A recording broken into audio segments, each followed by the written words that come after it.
When blood sugar control is discussed, attention is often directed toward food. Carbohydrates are reduced, sugars are avoided, dietary strategies become the primary focus. At the same time, another system that plays a significant role in blood sugar regulation is often overlooked. That system is muscle.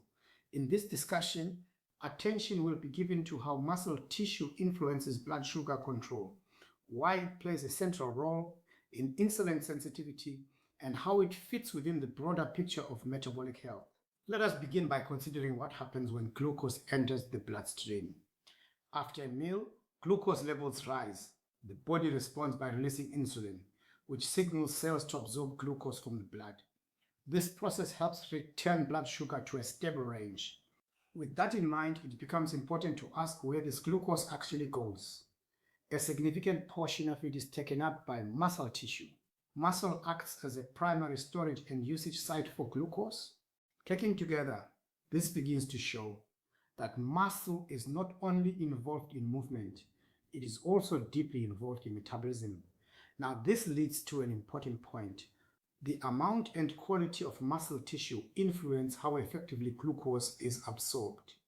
When muscle mass is sufficient and active, glucose uptake is more efficient. When muscle mass is reduced or underutilized, this process becomes less effective. From this perspective, insulin resistance is not only about what is eaten, it is also about how the body is able to handle what is consumed. This is where things become interesting. Muscle tissue has the ability to absorb glucose, not only in response to insulin, but also in response to contraction. In other words, when muscles are used, they can take in glucose more effectively. This means that movement itself influences blood sugar control. Let this sit for a moment. Movement is not just about burning calories. It directly improves how the body manages glucose. This is what often gets missed. Now consider what happens when movement is limited. If muscle is not regularly engaged, its capacity to absorb glucose is reduced. Over time, this contributes to decreased insulin sensitivity. This begins to show how lifestyle patterns influence metabolic health beyond diet alone. At the same time, muscle mass itself plays a role. Muscle is metabolically active tissue. It requires energy to maintain. It provides a reservoir for glucose storage. When muscle mass is maintained or increased, the body has greater capacity to regulate blood sugar. When muscle mass declines, that capacity is reduced. In view of this, maintaining muscle becomes part of metabolic health, not just physical appearance. Now, it is also important to consider how muscle is developed and maintained. Strength-based movement, even at moderate intensity, stimulates muscle tissue. Consistency is more important than intensity. Regular engagement allows the body to adapt over time. This brings us back to a broader principle. Metabolic health is not controlled by a single variable. It reflects how multiple systems interact. Nutrition provides input, movement influences utilization, sleep supports regulation, stress affects signaling. Muscle sits at the center of this interaction. It connects movement and metabolism in a practical way.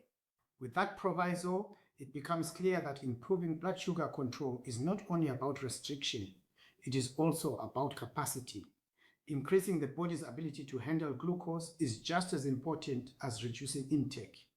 This shifts the approach from avoidance to support. Now, early changes in muscle-related metabolism are often subtle. Reduced activity, gradual loss of muscle mass, lower daily movement. These changes may seem minor, but over time they influence how the body responds to glucose. This holds more weight than it appears. Small reductions in activity when repeated daily can lead to meaningful changes in metabolic function. At the same time, small increases in movement can improve the system. Short walks, light resistance work, consistent daily activity. These actions, when repeated, improve how muscle interacts with glucose. This leads to a common understanding. Blood sugar control is not only about avoiding certain foods, it is about supporting the systems that manage those foods. Muscle is one of the most important of those systems. Understanding this creates a more balanced approach. It removes the idea that metabolism is controlled only by restriction, and it introduces the idea that the body can be supported through capacity and function.